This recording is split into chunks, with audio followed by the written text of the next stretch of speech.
सुस्वागतम प्यारे विद्यार्थी। आज हम फिर एक नया विषय लेकर उपस्थित हुए हैं।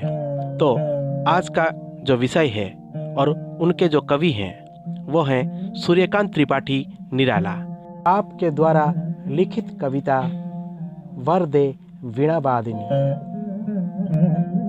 तो आज इस कविता को पढ़ने से पहले चलिए कवि परिचय मतलब सूर्यकांत त्रिपाठी निराला जी के बारे में कुछ जान लेते हैं। सूर्यकांत त्रिपाठी निराला का जन्म माघ शुक्ल एकादशी को बंगाल के मेदिनीपुर जिले के महिसादल रियासत में 1897 को हुआ। उनके पिता पंडित राम सहाय उन्नाव जिले के गढ़कोला के थे। महिसादल राज्य में नौकरी करते थे। बचपन में ही निराला की माता चल बसी। हाई स्कूल में 9वीं कक्षा में थे तब उनका विवाह हुआ। 1918 में पत्नी भी चल बसी। एक पुत्र और पुत्री सरोज थे। 1920 में निराला कलकत्ता आए। मतवाला पत्रिका में उनकी कविताएं छपी और शीघ्र प्रसिद्ध हो गए।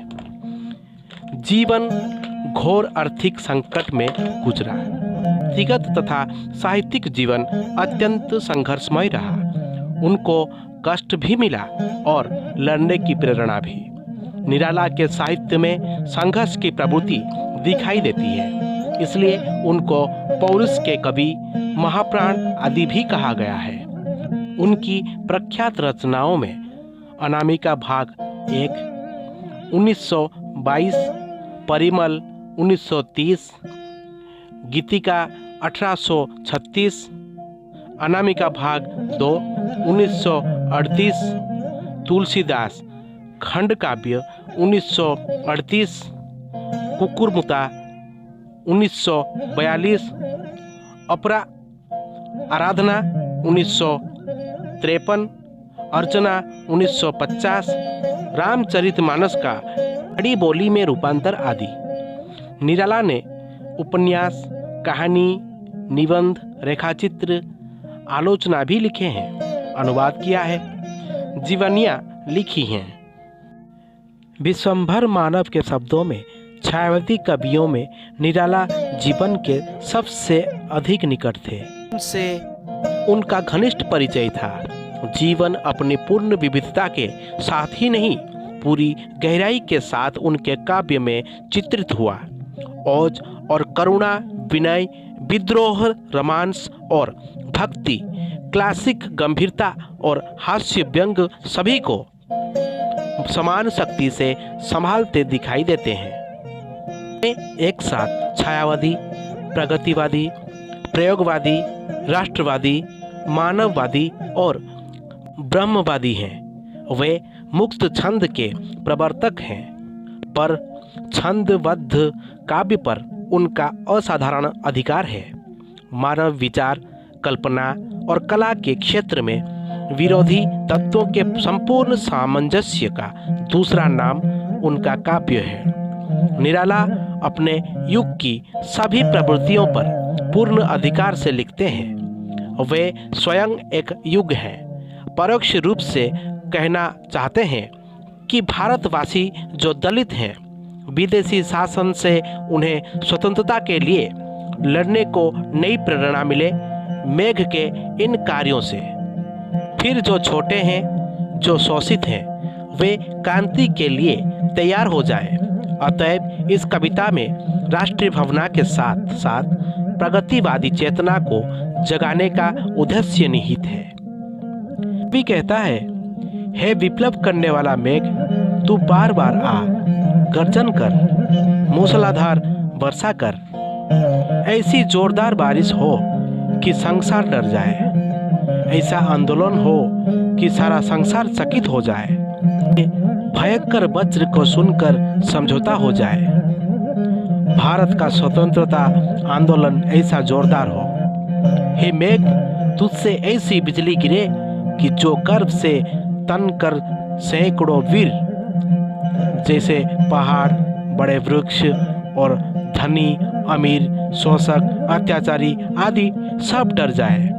लेकिन छोटे पौधे वे सब हिलडुल कर तुम्हें बुलाएंगे, स्वागत करेंगे, क्योंकि विप्लव के गर्जन करते हुए छोटे लोग दलित शोषित क्रांति करते हुए शोभा पाते हैं। जो अट्टालिकाएं देखते हो वे बड़े या महान, जहां धनी अमीर इसमें बसते हैं, मतलब बड़े या महान नहीं है, ये तो आतंक मतलब डर फैलाने वाले भवन हैं। इनका क्या?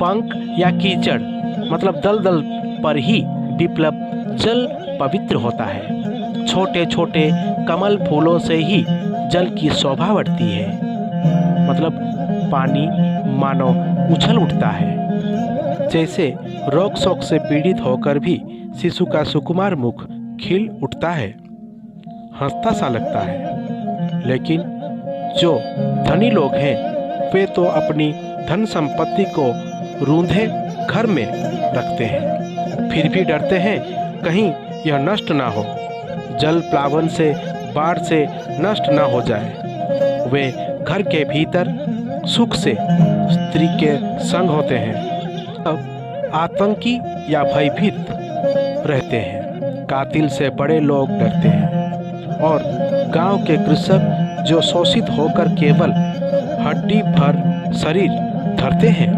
जीर्ण शीर्ण हैं, आतंकित या भयभीत रहते हैं। कातिल से बड़े लोग डरते हैं और गांव के कृषक जो शोषित होकर केवल हड्डी भर शरीर धरते हैं, जीर्ण शीर्ण हैं, वे डर से अपने आंख मुंह छिपाए हुए हैं।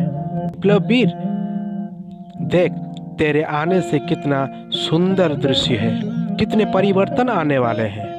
तू आ, जल्दी है, दुखियों को सुख दे। तो प्यारे विद्यार्थी, चलिए अब शुरू करते हैं सूर्यकांत त्रिपाठी निराला जी के द्वारा लिखित कविता वरदे वीणावादिनी। निराला जी लिखते हैं, वरदे वीणावादिनी वरदे, वरदे वीणावादिनी वरदे, प्रिय स्वतंत्र रव अमृत मंत्र नव भारत में भर दे। प्रिय स्वतंत्र रव अमृत मंत्र नव भारत में भर दे। यहाँ वीणावादिनी सरस्वती देवी माता सरस्वती को कहा गया है। तो वीणावादिनी है वीणावाद बजाने वाली माता सरस्वती, संबोधन होने से वादिनी वादिनी हुआ है। तो हम भारतवासियों को विद्या का वरदान दे। हे वीणावादिनी, तू हम भारतवासियों को विद्या का वरदान दे। हमारे कंठों में प्रिय लगने वाले स्वतंत्र नए स्वर, नए गीत, स्वतंत्र होने का गीत जो होता है वही अमृत मधुर कभी ना समाप्त होने वाले और अमरता को प्राप्त करने वाले नए मंत्र, नई चेतना जगाने वाले मंत्र मूर्छना भर दे। पुराने मंत्र काम नहीं आए, इसलिए तो देश पराधीन हो गया। यहाँ निराला जी माता सरस्वती से भारतवासियों के लिए वरदान मांग रहे हैं और यह कह रहे हैं कि इस भारत के वासियों में, भारतवासियों में स्वतंत्र नए स्वर, गीत, स्वतंत्र गीत और अमृतवाणी सब इन लोगों में भर दे, जो कि कभी समाप्त ना हो। नए मंत्र भर दो भारतवासियों में, नई चेतना, नई मंत्र सब भर दो, मूर्छना भर दो, ताकि ये भारतवासी जो है पराधीनता से बाहर आ जाए। यहाँ अब पुराना मंत्र काम नहीं कर रहा है। निराला जी लिखते हैं, काट अंध ऊर के बंधन स्तर, बहा जननी ज्योतिर्मय निर्झर। काट अंध ऊर के बंधन स्तर, बहा जननी ज्योतिर्मय निर्झर।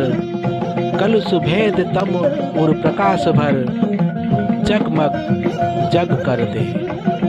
वरदे वीणावादिनी वरदे, वरदे वीणावादिनी वरदे।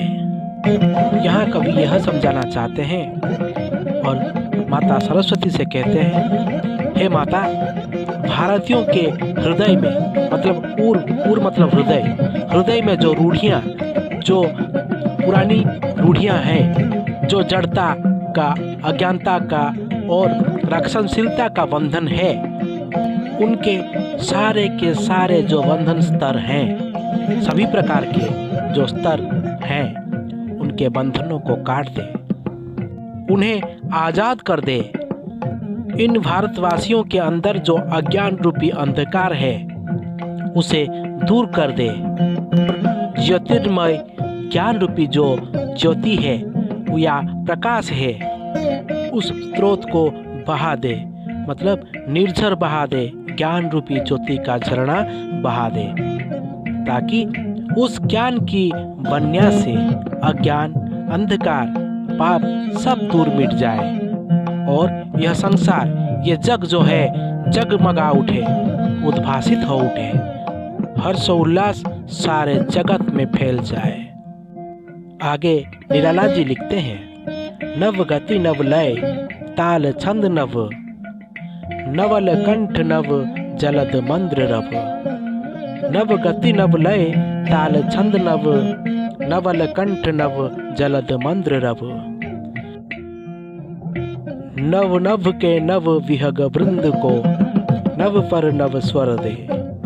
नव नभ के नव विहग वृंद को, नव पर नव स्वर दे। वरदे वीणावादिनी वरदे, वरदे वीणावादिनी वरदे। निराला जी कहते हैं कि हे माता, अब सारी पुरानी जीर्ण वस्तुओं को त्याग कर हमें नए छंद दे, जिनमें नई गति हो, नया ताल और छंद सब नए हो। पुराने छंद, पुरानी कविता नहीं, हमारे कंठ को नया बना, उनमें नए मेघ का रव या गर्जन भर दे, वह मंद्र या गंभीर हो। युवा भारतीय रूपी नए पक्षियों को नई उड़ान भरने के लिए नए पक्ष मतलब पर दे, नए स्वर संगीत दे। यह संगीत नया हो, अर्थात स्वतंत्रता, स्वच्छंदता को ले आए, पराधीनता के बंधन को काट कर फेंक दे। इन सब के लिए नई चेतना जगाने की जरूरत थी, जो हमें आज़ादी दिला सके। ऐसी बुद्धि, ऐसे चिंतन जो पुराने और रूढ़िग्रस्त ना होकर नव्यता तथा प्रगतिशील हो, ताकि स्वतंत्र रूप से अपने विचार, अपनी आशा आकांक्षाओं को अभिव्यक्त कर सके। इसीलिए कवि विद्यादात्री वीणा हस्ता देवी सरस्वती से प्रार्थना करता है कि तुम हम भारतवासियों को नए विचार दो, नया स्वर दो, वे खुलकर अपनी बात कहें। इस प्रकार नव युग का निर्माण हो। सरस्वती की वंदना के बहाने कवि देशवासियों को नए ज्ञान और कौशल को प्राप्त करके देश को स्वतंत्र करने की शक्ति आहरण करने की प्रेरणा देता है। तो प्यारे विद्यार्थी, निराला जी की वरदे वीणावादिनी यही समाप्त होता है। आगे का हम अगले क्लास में पढ़ेंगे। तब तक के लिए हमें इजाज़त दीजिए। धन्यवाद। घर पर रहिए, सुरक्षित रहिए।